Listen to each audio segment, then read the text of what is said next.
Hey guys.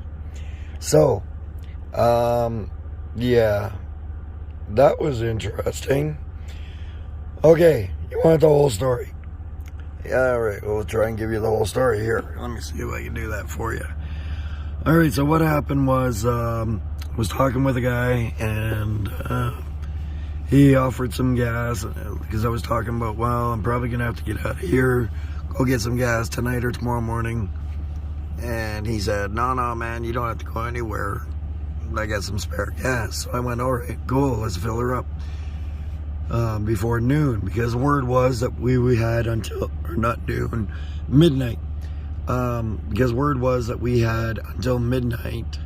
And then at midnight, we would only be allowed to carry one jerry can per person for fueling. I wanted to get my truck filled up before that.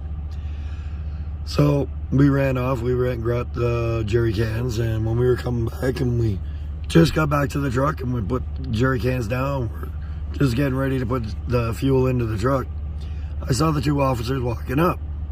And well, I've been really cool with the officers the whole time that I've been here. Bumping fists and saying hi to them every day.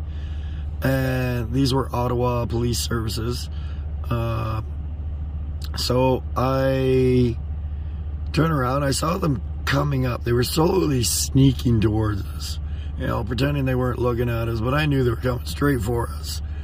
So where my truck was located, nobody else could really see us. That's part of the convoy. So I thought, well, you know what? I'm going to head this off at the pass. So I yelled out to them, and I'm like, hey, how you doing tonight? Yeah, we're just trying to top this up before midnight, before the new rules come into effect. And immediately they started crossing the road towards us. And they're like, no, that's fake news. And I was like, oh, okay. Fake news? Like, what do you mean, fake news? And the lady officer, 6602, I think it is, she informed me that was fake news, that's already in effect, and that we could be charged with mischief. And I was like, what are you talking about? She's like, yeah, no, you can't do that. I said, well, I have to fuel my truck. I'm going to freeze to death here. And she informed me that no, they were going to confiscate the fuel because the new state of emergency, I wasn't able to do that. So I turned around, and my friend there that he was fueling, he just kept doing what he was doing, trying to talk back with them, saying, well, no, I won't comply. And so I informed them, I said, look, you realize that I either put fuel in the truck so that I have heat, or you come pick up a frozen body in the morning. And they were like, no, you can't fuel the truck. You can't fuel the truck. So that's when I started recording them, and I said, as for the badge numbers, the gentleman to the right, I do believe he was 6633 or something like that. He was quiet the whole time. She did all the talking. And I finally turned around and I said, look, dude, I don't know about you, but I understand you want to get us out of here, but I'm willing to sit in my truck and freeze to death for my country. So do you want to come here and pick up a body in the morning? Like, what's the goal here? Like, this makes no sense. I need that fuel in order to stay warm. I sleep in that truck. And they're like, no, well, there's new rules and everything, and we're gonna, we're thinking about charging with mischief. We're calling in backup right now. So that's when I turned around and started yelling for everybody else, hey, come on over, get your cameras over here. And I had a couple guys coming over, and then when I saw another car coming, that's when I really started yelling, hey, get those cameras over here, only bring the cameras. I think that was in my second video. So anyway, she went over to the other car, which turned out to be her sergeant, and they spent some time talking over by her car. And by this time, the entire convoy, all the truckers and everybody in the convoy that is in my little area here. There's about 30 of us in total. Yeah, maybe those numbers could be off. I think it might be a little more. I don't know. Anyway, they started circling around with all their cameras going, live streams, the whole 9 yards. And finally the sergeant comes over and he says, okay, well, look, this is the way it is. You're not going to be able to do that again. You're going to just finish what you're doing. You're not going to do that again because then we'll charge you with mischief. And I'm like, really, dude? You're going to charge me with mischief for trying to stay warm? Like, come on, dude. And then they started talking about the tow truck. And I was like, well, no, you can't tow me because I'm in a legal protest. I'm allowed to be parked here.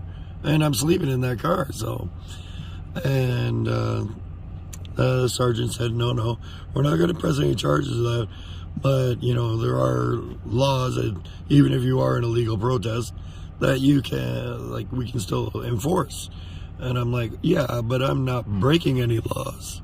I'm just filling my truck with fuel so I don't freeze to death. And he's like, no, with the new state of emergency, you can't do that.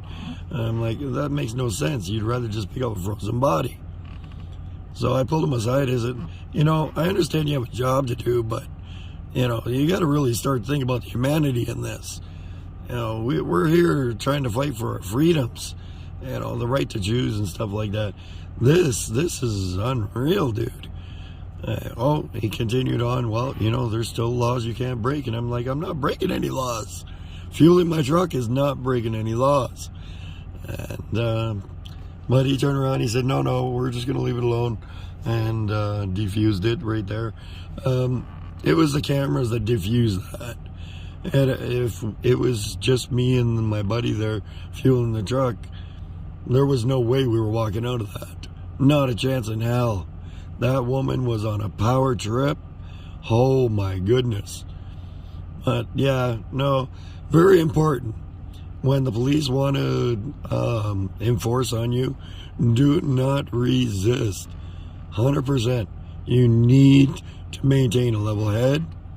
You can not comply, but do not resist in any form, and make it very clear to them. I'm fully capable or willing to allow you to arrest me. I will not resist you in one way or another.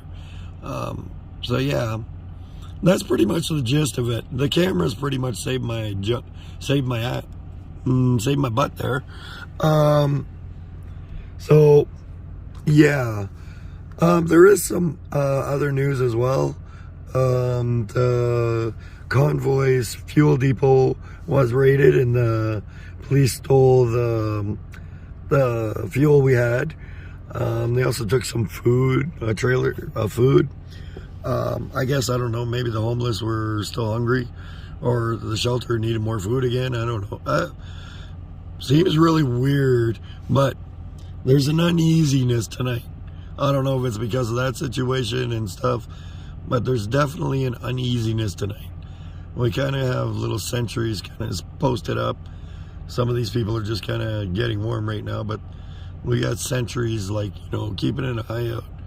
And yeah, there's definitely an uneasiness tonight. I think all the gloves are off on the government side. I guess they got terrified of our little radicals that we're going to send at them. So they decided to go hardball on us. And it's going to be interesting if they start letting people freeze to death. I don't know. Anyway, a little longer, but you guys wanted an explanation. There's your explanation. I don't think I'm getting out of Ottawa without cuffs on my wrist first. We'll see you soon. Bye.